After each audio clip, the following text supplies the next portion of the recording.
Max, and today I'm going to be doing the rod bearings on my 2003 E46 M3.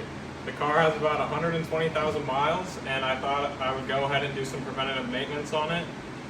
And I'm also making this video because when I was researching how to do the rod bearings, I didn't find a very good detailed video on YouTube about how to do them, so I thought I'd go ahead and make one. So now I'm going to talk about all the parts that we need for this job. This is a pretty extensive process, so you're going to need a basic wrench set with a bunch of sockets, and you're going to need a torque wrench. I went ahead and got a digital one just so it could be more ease of use, I guess.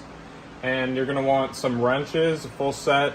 You're going to need a bunch of Allen key sockets and deep sockets here. You're going to need a 12 millimeter socket if you have the pre-facelift E46 M3, where they have the M11 rod bolts.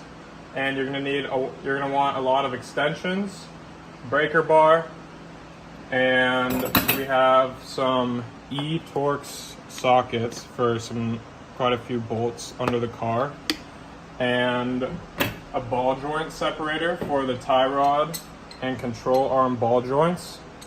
You can get those at AutoZone for pretty cheap.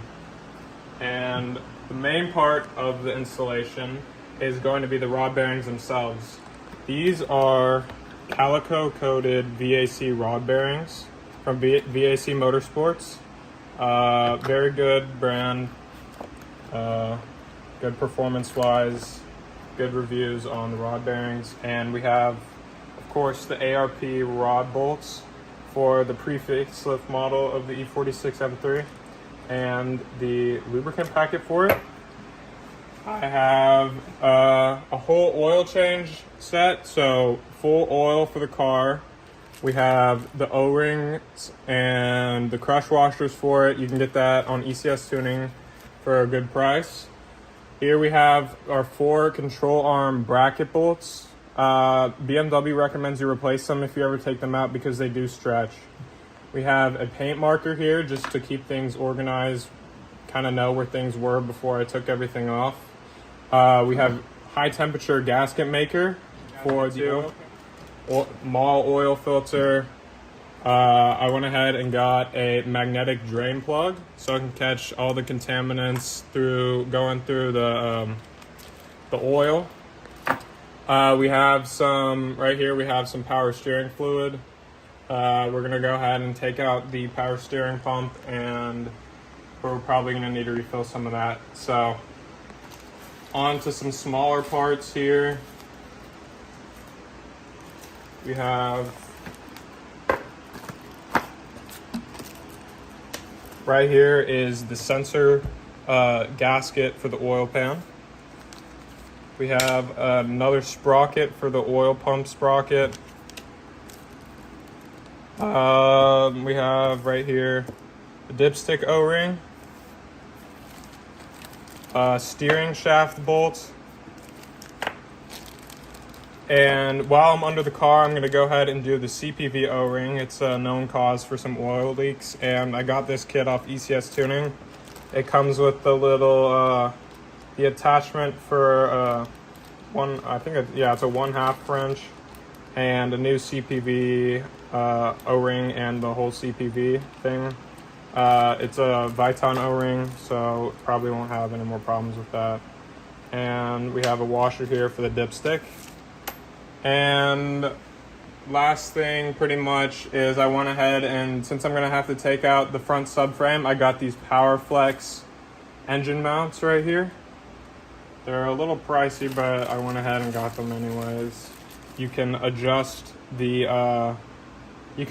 how stiff they are with these little pins you can put in them. You just lift up this yellow part and slide them in, and it comes with new hardware for installing it. Other things you're gonna need some brake cleaner, just tape. You're gonna want a magnet stick to get your spark plugs out, and lights, shop towels, jack stands, and I have about 3 jacks over here to get the car up.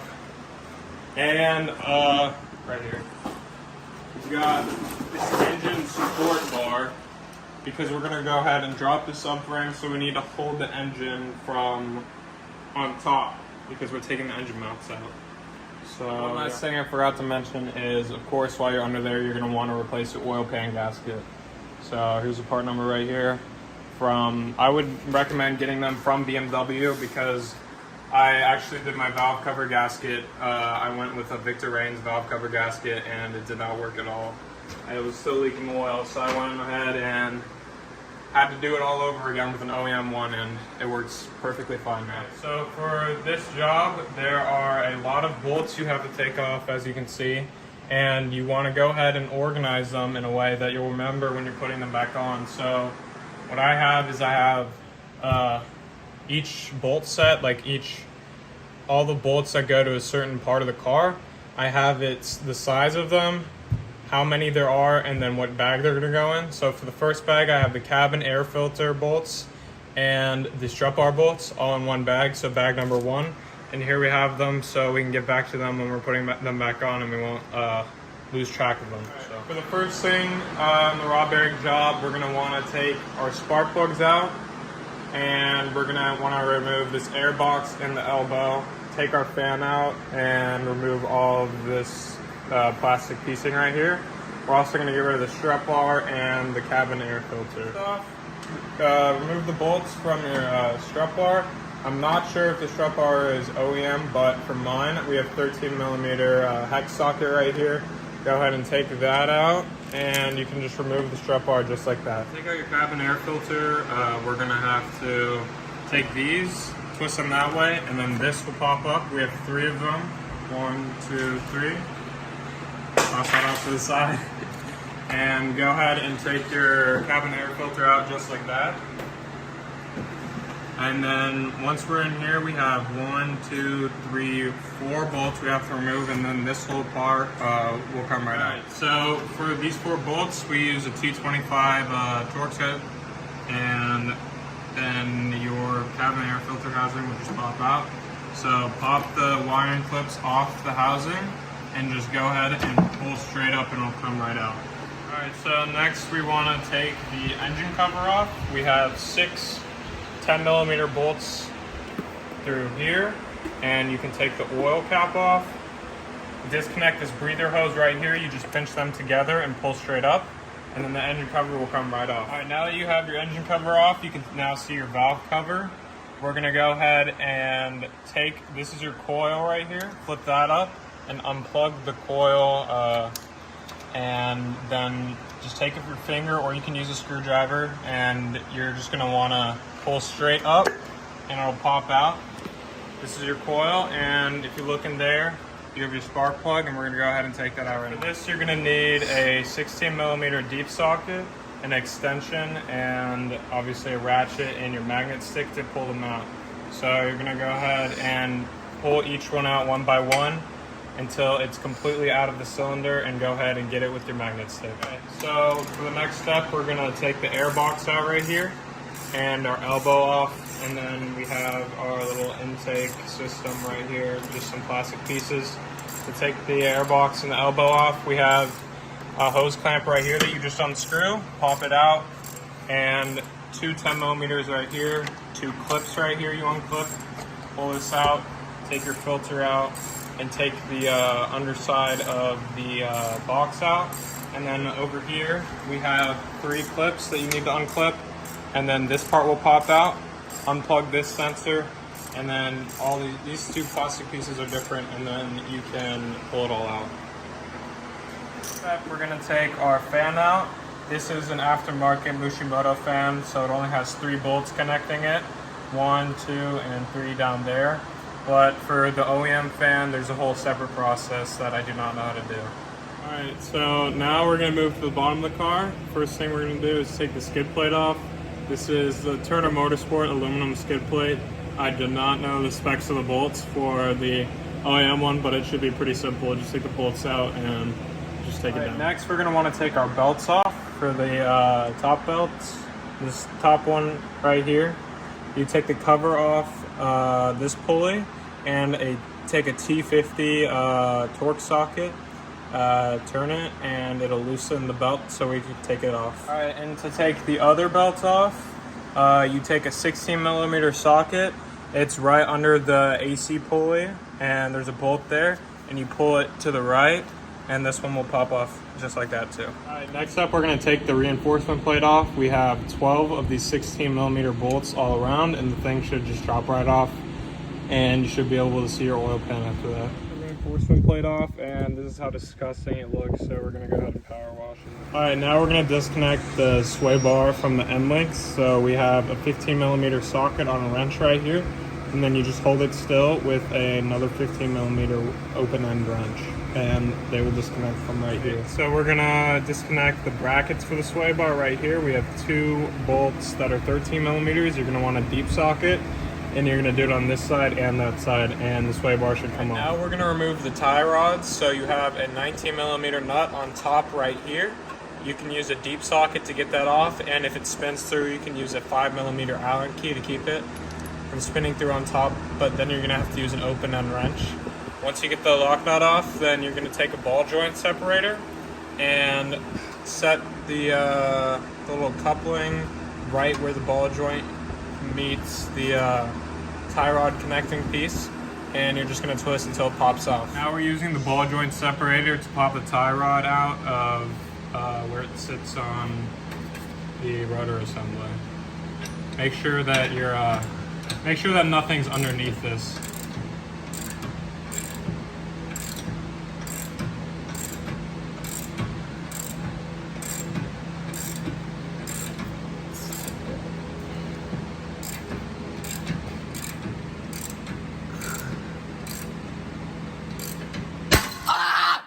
Now we're going to be removing the control arms. So we take an 18mm open end wrench and just loosen the lock nut till it's all the way off, and then we're going to pop the ball joint out of place again. The ball joint for the control arm out. You're going to want to remove the headlight level sensor. Just take a flathead and unclip it from right here. And push it off to the side. So it's not in the way.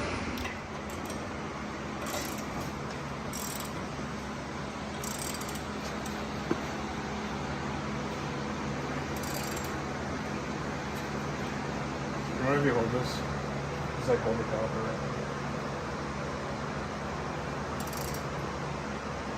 Oh my god! We can't get the last ball joint off, so we're gonna have to make a pit stop at AutoZone and see if we can get another ball joint separator.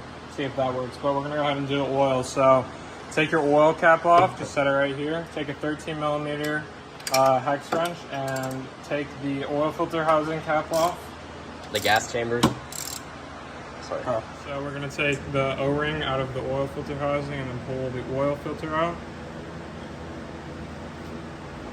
And then we'll be done on the top side. We're gonna drain the oil from the bottom of the car. Use a 6mm Allen key.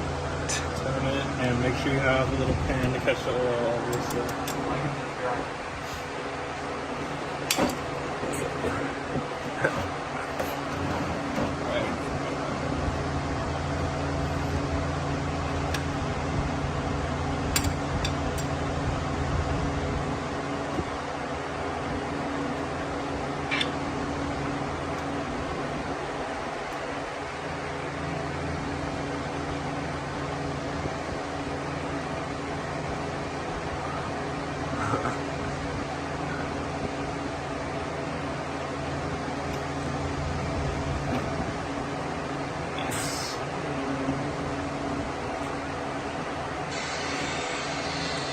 Got that side's control arm ball joint out after hammering the heck out of it, and now we're gonna disconnect the ball joints from the ball joint brackets from right here. We have 2 bolts on this side, and then we have 2 bolts on the other side. They're 16mm bolts. All right, so now we're gonna take off the steering rack. The steering column pin. There is an E10 external torque socket. You just unbolt this, and this steering the steering column will pull out. All right, so now we're gonna disconnect the steering rack from the subframe. From the bottom, you want a 15mm head socket, and you want to hold the top of it with a 16mm open end wrench. Here we are on day 2 of the rod bearing job. This is the steering rack fully disconnected from the car. I did forget to mention that before you take the mounting bolts off for where the steering rack mounts to the subframe, you're going to want to go ahead and take off these 2 banjo bolts that are right here. One is 19 millimeter and the other is 22. And then your steering rack should be able to come free. All right, next we're gonna start with dropping the subframe. So the first thing we're gonna do is take the nuts for the top side of the engine mount off. We have a 16 millimeter nut right down there. And on the other side, there is another 16 millimeter nut. It is pull back the heat shield for the headers, and it is right down in there.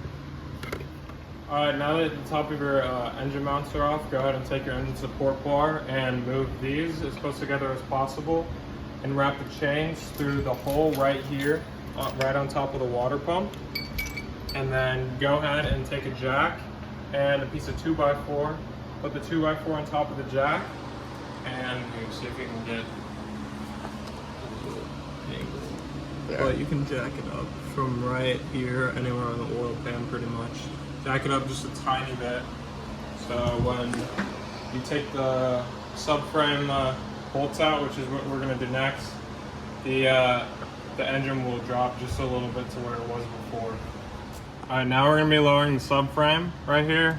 You have 2 bolts, 18 millimeter for these 2. Same on the other side, you got 2 over there.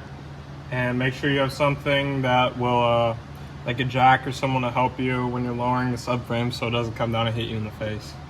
Alright, something we did not do before we dropped the subframe is this headlight level sensor right here. There is a 10 millimeter nut that goes right onto there, and you need to undo that before you drop the subframe so it doesn't get caught up. Okay, now we completely have the subframe taken off, and the only thing holding up the engine right now is this support bar. Slowly lower the jack to make sure that your chains are put on right and that it'll hold the weight of the engine. And go ahead and take off your old engine mounts, which we have right here. And we're gonna go ahead and replace those with these new PowerFlex engine mounts that are adjustable with these little pins you can put in to adjust the stiffness. And right now we're actually power washing the subframe because it had some oil in it or whatever. So yeah. Alright, now we're gonna work on taking off the oil pan. So disconnect this plug from right here and then unclip it from where it goes all the way up so it doesn't pull on it when you take the oil pan off. Yeah. Alright, next up we're gonna remove the oil level slash temperature sensor. We have 3 10 millimeter bolts right here. It should just come out just like that. Alright, here's the oil level sensor. Inside of it, this is the old gasket for it. I just used a pick set to take it out and replace it with the new one. Here is the part number. Alright, now we're gonna disconnect the brackets for the steering pump. We have a 10 millimeter right here and a 13 millimeter over here, but mine was missing, so I just went ahead and took this one out.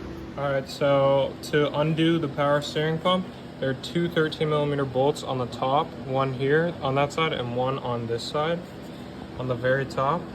And don't let it hang by the power steering lines. So what I did was take a bungee cord and put it on the chains and wrap it around the power steering pump so I can hang. Alright, right now we're under the car. We have 3 E11 Torx bolts. These 3 right here, connecting from the bell housing of the transmission into the oil pan that you need to remove. Alright, now inside of these 2 holes right here, there's a 10 millimeter bolt that connects to the oil pan inside of there. Go ahead and take those out. Alright, now we're gonna take the dipstick out. So there's a 10 millimeter nut right there. Use an open end wrench. And then a 17 millimeter for the oil return line. 18 millimeter. Alright, right before we take the oil pan off, we're gonna take this oil breather hose off right here. pinch the two sides together and pull up, and then we'll take the oil pan. Now we're gonna take the oil pan off. So there are 25 bolts, including the ones inside of the bell housing, the transmission. So we made a little diagram here to put the bolts in after we take them off, and yeah. We just dropped the oil pan right here, and now you can see inside of the crankcase. We're gonna go ahead and start back tomorrow by removing the oil pump and the tubes right here, and then we'll have access to the rod bearings, which are under these rod caps right here, all 6 of them, and we'll be changing those. So yeah. All right, so day 3 of the rod bearing job. First, we're gonna start off by getting the oil pump off, so we can have access to the rod bearings. First thing is a 10mm bolt right here holding these pipes together, and another one right here. And then we're gonna have 2 4mm hex bit piece right here, and that will be able to take your tubes off, and then we'll take the actual pump off after. All right, next we're gonna be removing the sprocket from the oil pump. I went ahead and marked the chain to the sprocket to know where it goes when I put it back together. This is a 17mm nut, and it's reverse threaded, so you have to turn clockwise to loosen the nut. And you're gonna have someone right, if you can get up there, see in there. You have to have someone with a 32mm to hold the crank to keep it from spinning, and you'll be able to get the nut off. Alright, now we're going to be taking off the whole oil pump itself. So there are 1, 2, and 3 6mm hex bits to take the oil pump off. Make sure you're holding it from underneath so it doesn't fall on you. And this is a sprocket detached from the oil pump. We're going to try and take it out when we take out the oil pump. Okay, so now we're actually going to be doing the rod bearings. We've already done cylinder 1, 2, 3, 5, and 6. So we're gonna go ahead and do 4. I'll show you how. So these 2 right here are stock earlier S54 model rod bolts, and we're taking the rod caps off. They're 12.12mm bolts, and to get what I started with cylinder 1 and 6 facing down. And to do that, you turn the crankshaft over with a 32mm bolt. And I like to have it like kind of facing up this way, so when you take the top half over and move it over here, there's enough room, instead of it being like right here, and then you're not gonna have a lot of room to switch out the rod bearings. So right now we're doing cylinder 4, and yeah, 12.12mm bolt to get the rod bolts off. Okay, so that all gonna make me want to poop.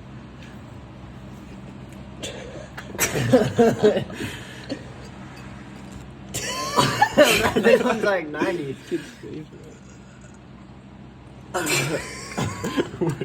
wait. Brad, just move my whole body. Your face.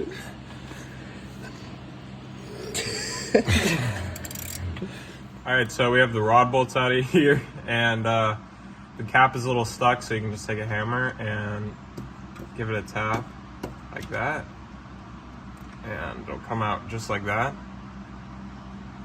Right now, this is the bottom side of the rod, and this is how it's looking. About the same as all the other ones. The rod bearings haven't been that bad. And go ahead and clean this off, and we'll go switch it out on the table. This is your crankshaft right here. You don't want to scratch it up. There's the piece of cardboard. Alright, so to get the other side off, we're gonna take it, push up here. Be careful when moving it over, so I made a little cardboard cutout to slip through here. Slip through here when you're moving it over so you don't scratch it.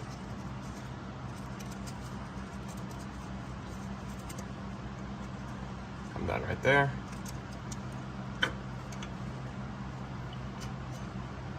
move it over to the side. And pull it down. And then to get the rod bearing out, you just take it from the side, push out like that, and take it. That's how this one looks. About the same as the other. As you can see, it's worn through a few layers, but it's not horrible. But it's a good thing we're doing this. Okay, so these are our other rod bearings right here. Cylinders 1, 2, 3, 5, and 6, and we're gonna go ahead and add the fourth one. So this is the top one, and again, to take this out, just go like this, like this, push out like that, it'll come right out. And this is the bottom side. Go ahead and spray some brake cleaner on here. And clean out the rod cap. Give it a good clean.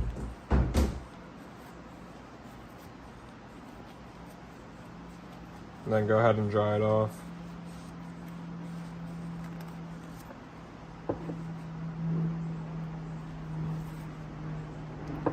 Then we're gonna go ahead and put the new bearing in. These are the VAC rod bearings from VAC Motorsports.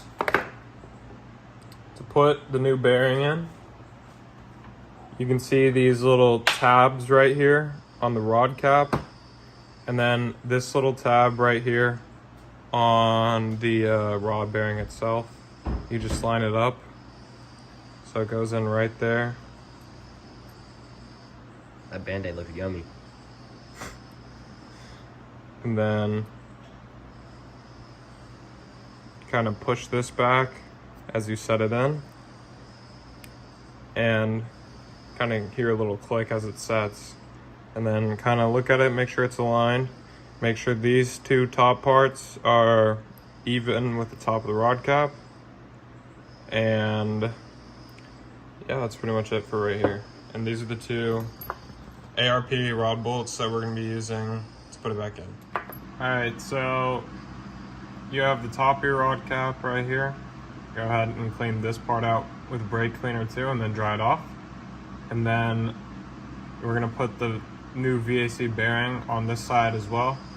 The VAC bearings don't have a specified side for top and bottom. I know some bearing companies do that, but I guess these are different, I don't know. There is no top or bottom. So this is probably the trickiest part. But again, line the tab up with the tab in the rod cap right here. I can't see. Tab here, tab there in the rod cap, just like the bottom one. Then pull back there. Push it in. Make sure it's centered. And go ahead and give it a wipe before we go ahead and lube it up and then put the bolts in. Okay, so we have the top side lubed up and the bottom side and the bolts right here.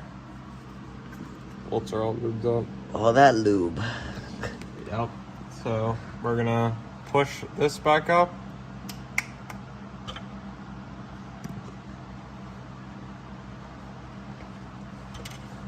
Like that. Move it over. And pull it back down. That was just a flashlight. Give me a sec.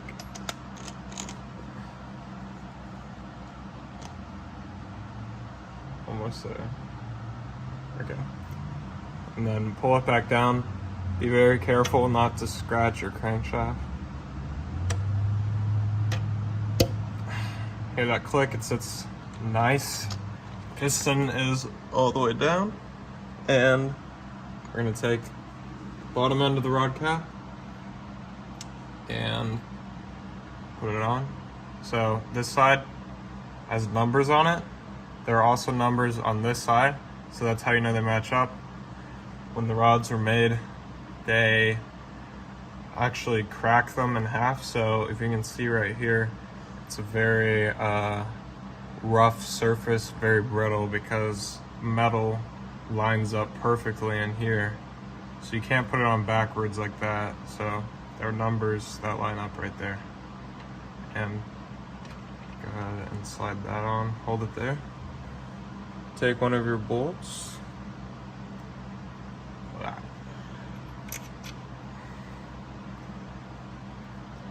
And hand tighten it.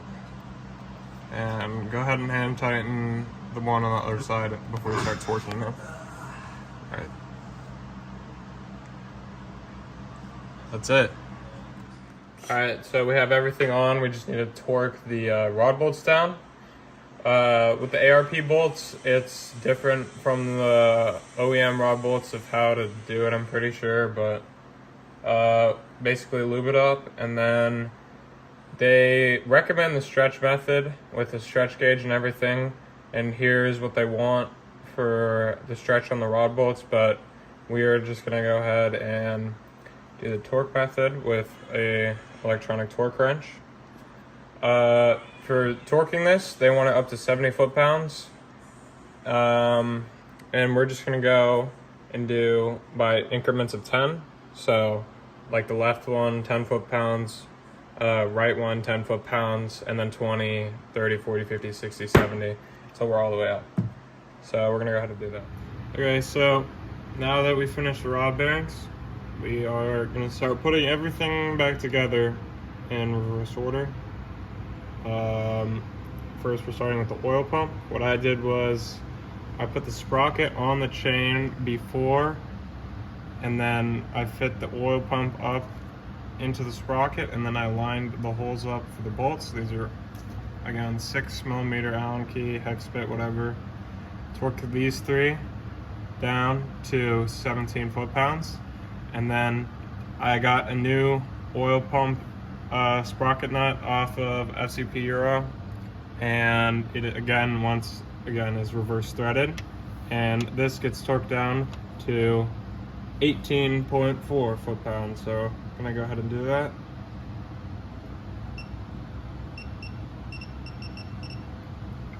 So there you go. Okay, so after we get the mounting bolts and the hex nut on, go ahead and we're gonna put this tube on. It slides right into here, and there's a gasket right here that I was actually going to replace, and I ordered it, and FCP just never sent it. It never came in the package, nothing. So we now have to replace it, but there's a gasket here that you can replace. They're just two 10mm bolts right here. I couldn't find a torque spec for them, so I just hand tightened them just to hold this tube, the suction tube right here.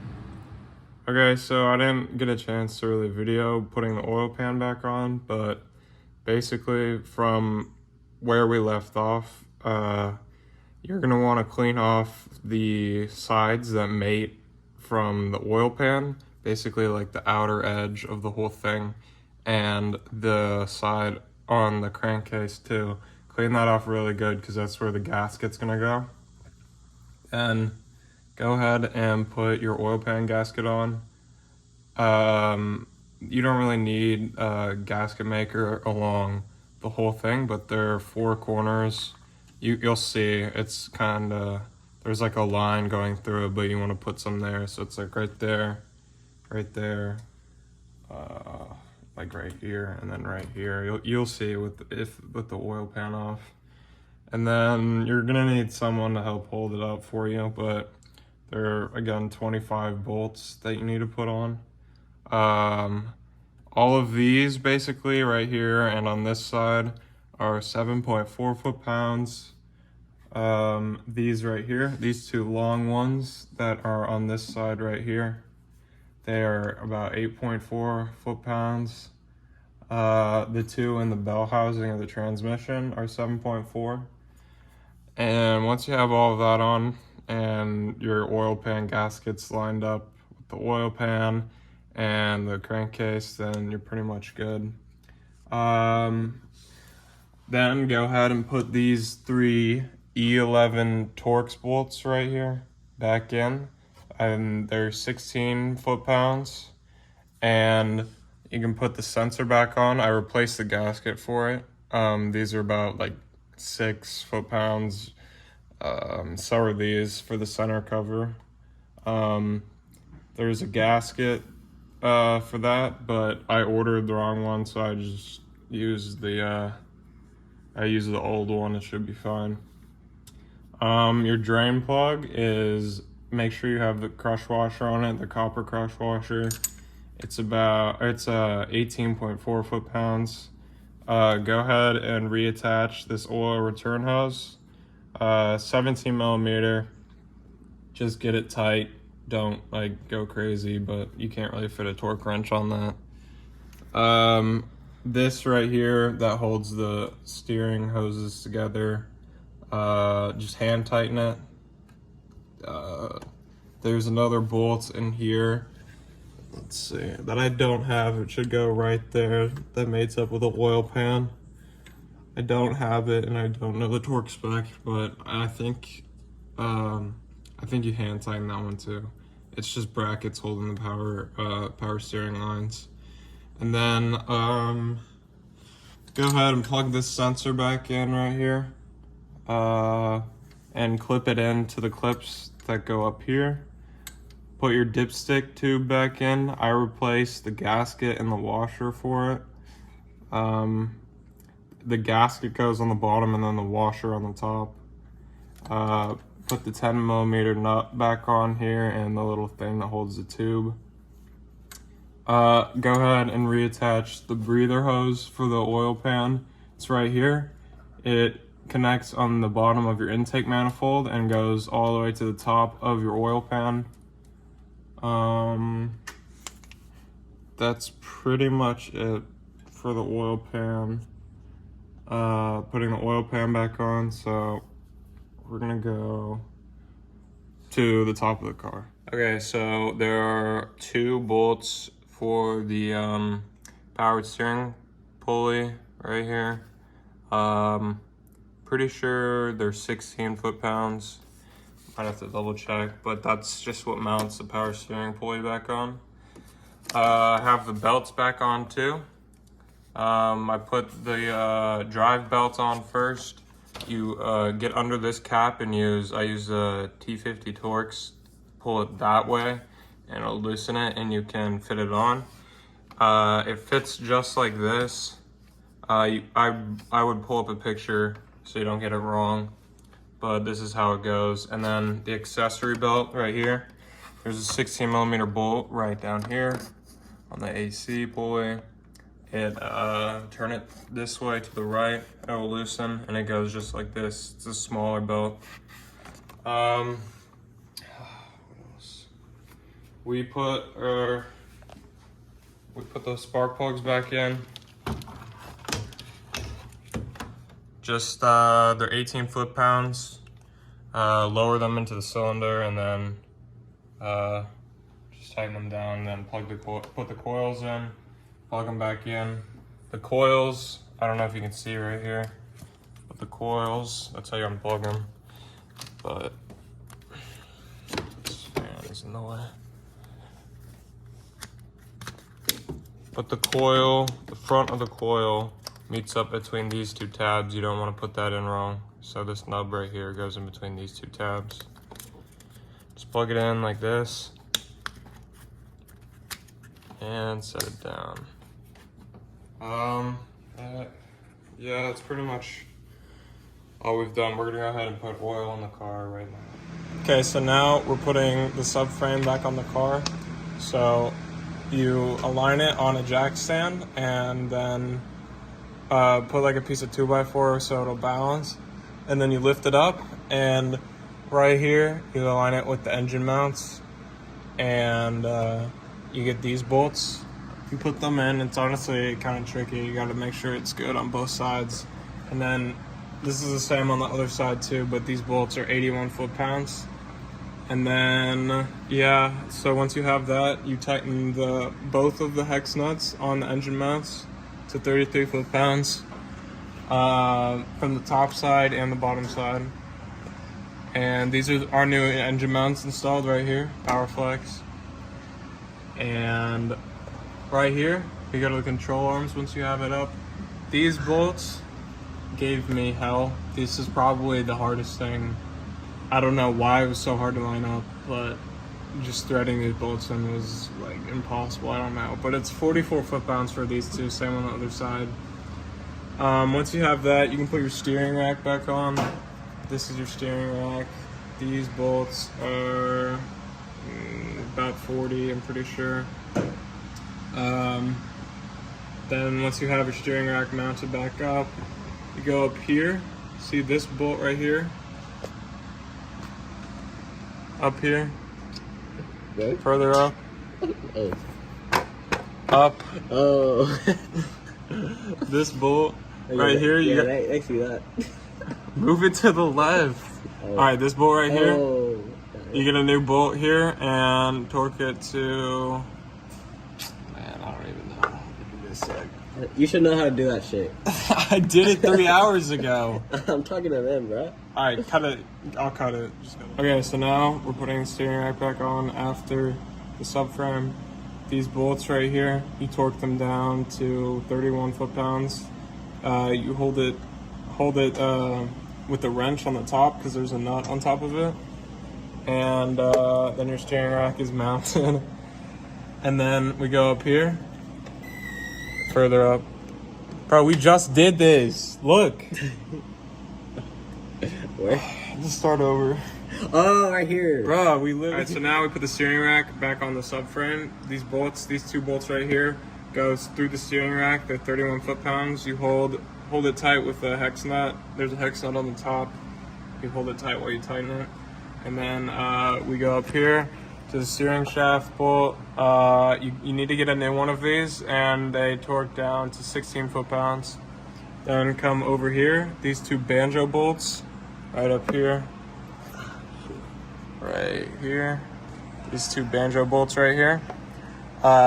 Make sure you have the washers on them and put the lines through them that go for it. And the smaller banjo bolt is 25, and then the larger one is 30 foot-pounds. And once you have everything mounted up, you can take from the top, you can take the engine brace off and let it, the subframe should support the weight. Then we come over here, put your tie rod on, put the lock rod on the tie rod right here. It's 44 foot-pounds. Same with the control arm, 44 foot-pounds. Same on the other side. 48, yeah, it's 48 foot-pounds. And then you put your sway bar on. You can hand tighten these, make sure they're pretty tight though. And then the end length for the sway bar is 48 foot-pounds. You gotta hold it tight with 15 millimeter or 16 millimeter wrench. You hold it tight right here so it doesn't spin through it, and then 15 millimeter right here. We're going to put the reinforcement plate on and then put our skid plate on. And yeah, we'll show you what we did to the top of the car. All right, so back on the top of the car, once you have everything put together down at the bottom, you can go ahead and fill it up with oil. We put our engine cover back on. These bolts, 6 of them, 10 millimeter bolts, are all hand tightened. 6 quarts of 10W60 oil. Torque this bolt down to 24 foot-pounds after you put a new oil filter in there. Pour some oil in there so it already has oil when the car starts up. For this bolt, there is a washer on the top and a gasket on the very bottom. It's very small, but if you order an oil change kit, it'll have some. It'll have everything you need. Put your intake elbow back on to the air box. Plug in your mass sensor again. Put in your plastic pieces for the intake. Plug this sensor back in. Make sure that, don't forget to put this back in. Plug that back in because you need to take it off to get the cap off. And put your cabin air filter housing back in, then the air filter, and then this piece. There's just these tabs to keep it in, and then 4 bolts in the back for this. Plug this, or take this back up and clip it in right there. Put your strut bar on. I don't really have a torque spec for it, just whatever, just pretty tight. And put your fan back in. This isn't the OEM fan. It's a Mushimoto fan, so I only have 3 bolts that are mounting it to the radiator. So it's a whole different process for the OEM fan, I know that. And don't forget these 2 10mm bolts right here, and then that should be it. Alright, we put the reinforcement plate on right here, and then this skid plate. The reinforcement plate has 12 bolts that are all to 41 foot-pounds. And this reinforcement plate from Turner Motorsports has 7 of these bolts right here. I use a 4mm Allen key to get all of them in, and we're putting the wheels on, and then we're gonna start up the car. Parts might fly.